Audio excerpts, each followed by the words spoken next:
Hi, this is Mrs. Kidman, and in this video, we're going to be talking about how we can use quadratic equations in applications. So we actually see quadratic equations really often in applications. We see them a lot of the time in sports when we talk about the way that the ball has moved. That projectile is typically in a quadratic motion.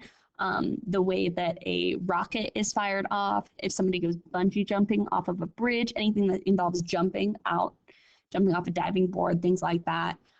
So we are going to be looking at these applications. Now, in this application day, we're specifically just looking at the applications of how we find height and time using this. So some of those questions might be something like, Jimmy is jumping off a bridge. How high? What's the highest point that he reached when he went bungee jumping? And how far did he end up going? Or how much time did it take before he hit the water? Things like that.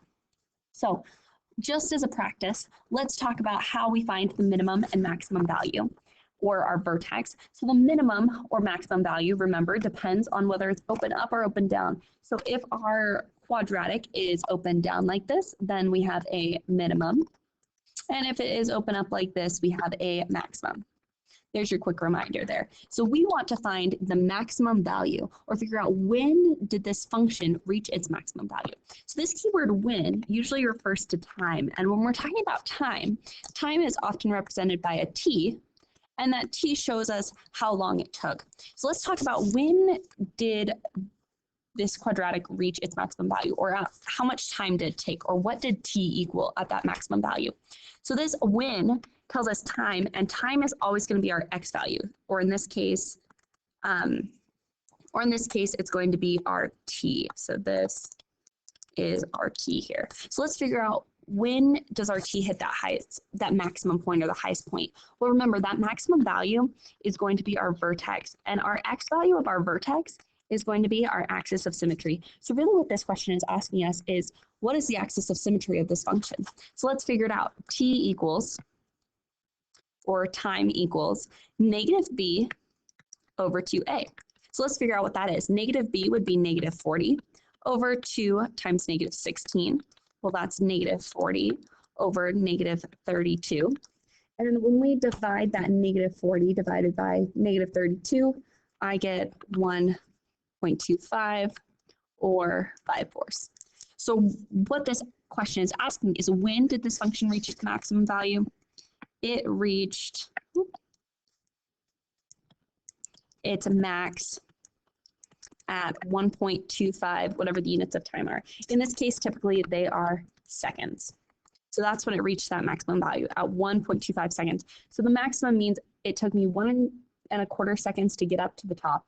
And once I was here, I had to fall, and it also took me 1.25 seconds to fall. So that means total, this probably took us 2.5 seconds. That's not a very long time, but it looks good in math. So now let's take a look at some application problems, or word problems, when we might actually use this. So this question says, Marcus is bungee jumping for the first time off a local bridge. As instructed, he leaps off the ledge. So let's draw a picture here, because pictures are always better. He leaps off the ledge and jumps outward. His movement can be modeled as this function. So we've got our function here, f of x equals negative 2x squared plus 20x plus 151. Fantastic. And x is measured in feet. So x equals feet. So basically what this is saying is it gives us these two directions. Sometimes our functions here are going to be a function. So a function, sorry, can't write. We are looking at a function of time. So a function of time means that what we're comparing is our height for our y value, and then time is our x value. This is something we see all the time in physics. So imagine shooting off a bottle rocket. We can measure the amount of time our height, or the height of our bottle, varies depending on how long it's been in the air. That's a function of time. We also sometimes have these functions of height or distance. So a function of distance. And when we're talking about a function of distance, which is something we'll be seeing often in life, then our y value is still going to be our height, but then what we're comparing it to is its distance, or how far it went, and that's actually going to be our x value. So let's take a look at this problem again. His movement can be modeled with that. where x is measured in feet. Our main question here, this is ultimately what we want to know. What is the maximum height that Marcus was above the ground during his jump? So where was he? Right there. How high was that? So we can figure it out by our height, remember, is always going to be our y. So really what this is asking is what is the y value of my vertex? So let's go ahead and figure that out. We've been doing this a ton. So our y value of our vertex, first we want to find our x value. So x equals negative b over 2a, or negative 20 over 2 times negative 2. And that'll be negative 20 over negative 4, which equals 5.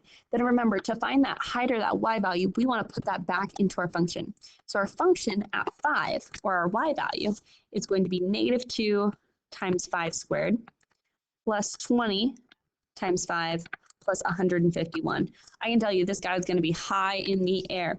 So negative 2 times 5 squared. 5 squared is 25 times negative 2 is 50, negative 50. Plus 100 plus 151. That's going to get us to 201 feet. So what is the maximum height that Marcus was above the ground? Well, his maximum height was 201 feet. Boy, is that high off the ground. I don't think I could ever do that, but good on him and good on those of you that want to go bungee jumping. So that's kind of what we're going to do here. We're going to look at that maximum height. We can look at this 5 here tells us that he was 5 feet away from where he originally was. So our function would look something like this. This right here is our peak. Our x value down here is 5. So he was 5 feet away from where he started. And he was 201 feet off of the ground. Crazy. Okay, let's look at one other problem here. We can choose either between flares or a baseball. Let's take a look at this flare question. So a flare is launched from a boat. I love drawing pictures, you guys, so it helps me a ton. If I don't have a picture, to draw a picture. Here's my cute little sailboat. I don't think it would go anywhere in real life. But here's our sailboat. We are shooting a flare off of it. And the height of the flare in meters is modeled by this function. So there's our flare. It's going into the water. And it's modeled by the function h of t equals negative 15 t squared plus 150 t, where t is time in seconds. So that means this function is going to be one of those functions of time. So our functions of time, remember, that means that our x value is going to be time. And usually it's in seconds, and that's the way it is in this problem. And then our y value is not equal to, but our y value is the height of the flare. And usually that height is, it'll tell us what it's measured in. So in this case, the height of our flare is measured in meters. The time, or t, is measured in seconds, and this is our function here. So now we have our function, h of t equals negative 15 t squared plus 150 t. Great, that's what we're going to use. What do we want to know? I want to figure out how many seconds will it be until the flare reaches its highest point. So that right there is the x value of my vertex. And I know that because x is time, right? So that idea of how many seconds, that time eludes us that we're looking for x there. And then this other question down here, this how high will the flare be? Well, that part is, we're looking right there at our y value of our vertex. And we're looking at that y value because height, remember, is our y. So really what we want to know is what is the height and what is the, how much time did it take to get there. So let's take a look at it. So first, let's figure out that height. Let's figure out our x value. So anytime it's like this, we can always use that x equals negative b over 2a. So x equals negative 150 over 2 times negative 15. Well, that's going to be negative 150 over negative 30. And negative 150 divided by 30 is going to give us 5. And then we want to substitute that in to find our y value. So our h, so this 5 seconds here is super important. So this 5 seconds, this here is the amount of seconds until it reaches the highest point. That's our answer there. Now let's look at how high was it? Well, how high was it is our height at that time. So our time here was 5. So what is the height at 5 seconds? Well, that's going to be negative 15 times 5 squared plus 150 times 5. Well, let's look. So 5 squared is 25. 25 times negative 15 is going to be negative 375 plus 5 times 150, which equals 750. And so that is going to end up equaling negative 375 plus 750 is 375 meters. So to answer our two questions here, how many seconds will it be until the flare reaches its highest point? Well, that's 5 seconds. How high will it be? Well, that's going to be 375 meters. So that means that this point right here was 5 seconds to get up that high, but it was 375 meters.